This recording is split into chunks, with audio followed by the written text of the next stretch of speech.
Hello, friends, and welcome back to Wanderlust Gaming. So, I saw this video by IGN titled Console Gaming is Too Damn Expensive. Something has to give. Well, I have the solution for that, and it's this.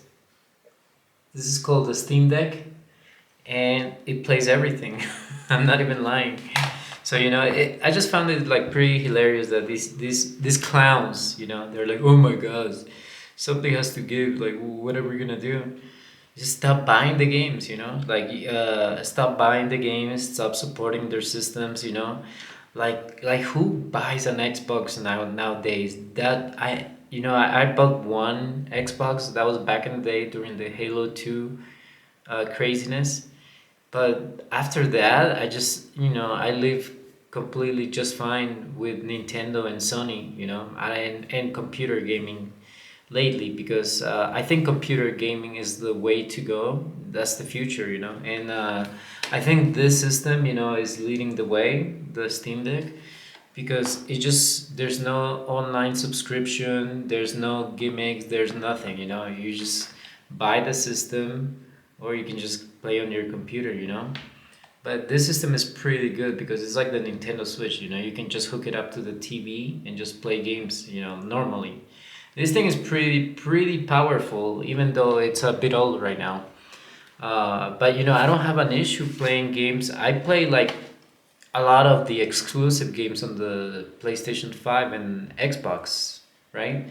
Because you can play Final Fantasy 16 on this. I beat Final Fantasy 16 on this system, and it was a pretty fun experience.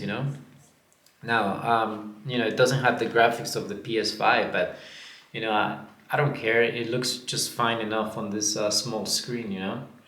So look, I have Final Fantasy 16 here. I have Forza 5 Xbox game that just came out on the PS5. I have Helldivers 2.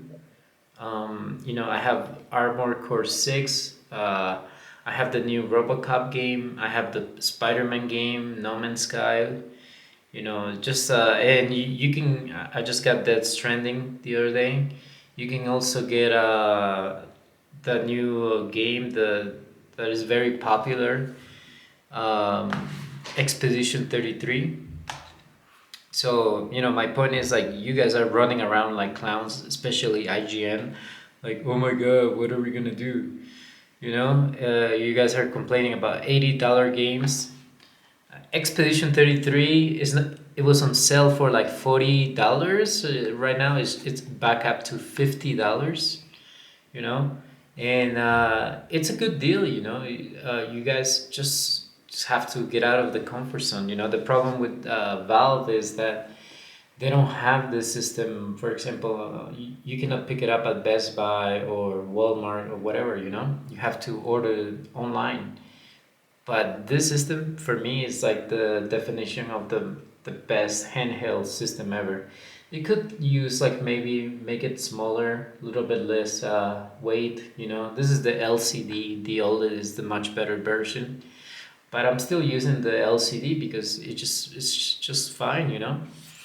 The RoboCop game is pretty fun to play on it, and I have about 100. I think I have about 200 games installed on this, ready to go. No gimmicks, no nothing. You can emulate. I know this might be on the gray area here, but you can emulate a lot of games, a lot of previous systems too. So for me, this is the way to go. This is the future, guys. If you guys want to keep paying $80, $90, $100 games, by all means go and do it, but I think smarter gamers like myself, I think we're sticking with Valve because there's no online subscription, there's no gimmicks, you don't have to pay anything, the sales are really good. I would say the sales are actually really good, because I got RoboCop for $9, and that's a really good game, it's a recent release. So yeah, there's no. You can play online for free. That's a huge plus, So I don't see why people are going like a headless chicken running around, But IGN is like a bunch of dummies, I think they're like, oh my god, whatever, what's going on, I have no problem. You know, the Dragon Ball Z Sparkling Zero was $50 recently, you know, and it's going up to 80, $90. Well, you know, you guys are, I think the clowns are the consumers, you know, that support these people because you guys have the power to do it. So that's the video for today, guys. Bye bye.